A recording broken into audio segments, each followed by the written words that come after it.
तो hi guys, नमस्ते, प्रणाम, हर हर महादेव। मैं बात करने जा रहा हूँ कि नेपाल के लिए बहुत खुशखबरी की बात है, क्योंकि नेपाल क्रिकेट के लिए बहुत ज़्यादा खुशी की बात है।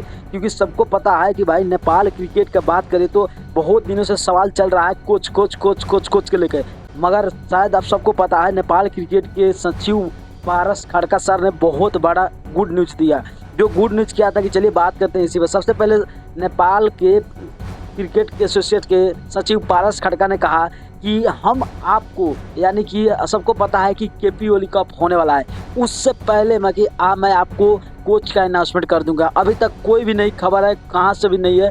मगर पारस खड़का सर ने कहा कि भाई मैं आपको एक बेहतर कोच ला के दूंगा, और शायद लग रहा है कि आने वाला दिन में भी बेहतर कोच आ सकते हैं। क्योंकि पारस खड़का सर का जो कहना है वो भाई सत्य है। क्योंकि सबको पता है कि जब CWC लीग को लेकर भी बहुत ज़्यादा सवाल था और बहुत ज़्यादा उसमें जवाब था, वो भी पारस खड़का सर ने दे दिया कि भाई देखो, सबसे पहले CWC लीग जब स्टार्ट होगा उसके बाद से मैं आपको बता दूं केपी ओली कप, उसके बाद CWC लीग, बहुत सारे मैच होने वाले हैं। क्योंकि उसके बाद आ जाएगा फिर सबका नज़र में NPL। तो उसके तरह से यानी कि पारस खड़का सर ने बता दिया कि मैं कोच ला के दूंगा, मगर उसके बदलते आप मैच नहीं जीत पाओगे। आपका खुद प्लेयर को भी थोड़ा ज़्यादा उस पर मेहनत करना पड़ेगा। तो हाँ भाई, ये सत्य है। क्योंकि देखो, कोच कुछ नहीं करता है, वो सिर्फ आपको रास्ता बताए, उस पर चलना पड़ेगा आपको। तो आपको क्या लगता है कि आने वाला 2025 शायद आधा में जो लीग खेला जाएगा और 2026 में जो वर्ल्ड कप खेला जाएगा, उसमें क्या नेपाल का परफॉर्म कैसा होगा? आप छोटा सा कमेंट कर देना। अगर नए हो तो चैनल को सब्सक्राइब करके लाइक कर देना,